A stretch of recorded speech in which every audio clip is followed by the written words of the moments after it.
Φίλες και φίλοι, καλησπέρα σας. Σήμερα θα μιλήσουμε για το σκάνδαλο του ΟΠΕΚΕΠΕ. Καθώς οι Έλληνες πολίτες ζορίζονται καθημερινά με τις αυξήσεις στις τιμές, τις χαμηλές απολαβές και τη δυσκολία να τα φέρουν βόλτα, ένας κρατικός οργανισμός, ο ΟΠΕΚΕΠΕ, βρίσκεται στο επίκεντρο ενός από τα μεγαλύτερα σκάνδαλα των τελευταίων ετών. Ο ΟΠΕΚΕΠΕ, ο Οργανισμός Πληρωμών και Ελέγχου Κοινοτικών Ενισχύσεων Προσανατολισμού και Εγγυήσεων, είναι υπεύθυνος για τη διαχείριση των αγροτικών επιδοτήσεων που προέρχονται από την Ευρωπαϊκή Ένωση. Δισεκατομμύρια ευρώ κάθε χρόνο περνούν από τα χέρια του οργανισμού. Υποτίθεται ότι τα χρήματα αυτά κατευθύνονται σε αγρότες και κτηνοτρόφους που παράγουν τροφή για τη χώρα και την Ευρώπη. Η πραγματικότητα όμως είναι διαφορετική. Σύμφωνα με στοιχεία της ΑΔΕ, από τους περίπου 900.000 δηλωμένους δικαιούχους αγροτικών επιδοτήσεων, μόνο 310.000 έχουν πραγματική αγροτική δραστηριότητα. Οι υπόλοιποι φαίνεται να είναι αγρότες φαντάσματα. Η Κρήτη βρίσκεται στο επίκεντρο του σκανδάλου.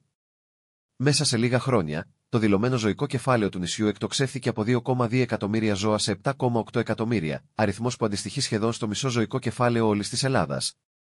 Το πρόβλημα: δεν υπάρχουν αρκετά χωράφια ή βοσκότοποι για να καλύψουν αυτές τις δηλώσεις. Στην ουσία, δηλώνονταν ζώα και εκτάσεις μόνο και μόνο για να εισπραχθούν οι επιδοτήσεις. Η Ευρωπαία Εισαγγελέας Λάουρα Κοβέση ξεκίνησε επίσημη έρευνα για το σκάνδαλο, με εφόδου στα γραφεία του ΟΠΕΚΕΠΕ σε Αθήνα και Κρήτη. Οι ελεγκτές αναζητούν πλαστά στοιχεία, εικονικές δηλώσεις, παραποιημένα δεδομένα και πιθανές πολιτικές παρεμβάσεις στην κατανομή των ενισχύσεων. Πολιτικά υπεύθυνοι για τη λειτουργία του οργανισμού από το 2019 έως και σήμερα είναι η Υπουργή Αγροτικής Ανάπτυξης, Μάκης Βορίδης, Σπήλιος Λιβανός, Γιώργος Γεωργαντάς, Λευτέρης Αβγενάκης.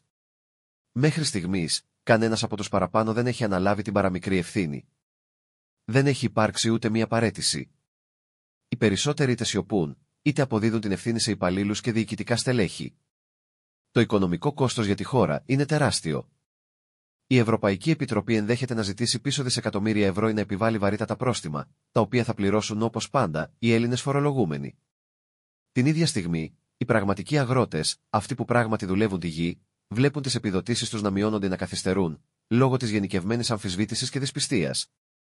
Η αλήθεια είναι μία: όταν το κράτος επιδοτεί ψεύτικες φάρμες και φανταστικούς αγρότες, η πραγματική παραγωγή πεθαίνει.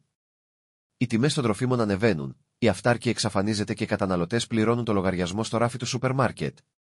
Όλα τα στοιχεία δείχνουν ότι υπήρχε οργανωμένο κύκλωμα στο εσωτερικό του ΟΠΕΚΕΠΕ. Εγκρίνονταν αιτήσεις χωρίς επαρκείς ελέγχους, τα δεδομένα παραποιούνταν και φάκελοι περνούσαν με τη βούλα κρατικών υπαλλήλων και ενδεχομένως με πολιτική κάλυψη. Ο μηχανισμός είχε ξεκάθαρα στόχο την καταλήστευση ευρωπαϊκών κονδυλίων. Αυτό το σκάνδαλο δεν είναι μόνο ένα αγροτικό θέμα. Είναι θέμα δημοκρατίας. Θέμα δικαιοσύνης. Θέμα ισότητας. Όσο οι λίγοι τρώνε με χρυσά κουτάλια, οι πολλοί παλεύουν με τα ψίχουλα. Και αυτό, σε μια χώρα που ήδη υποφέρει, είναι ανεπίτρεπτο. Αν σας άρεσε αυτό το βίντεο, κάντε like και subscribe. Μέχρι την επόμενη φορά, να προσέχετε.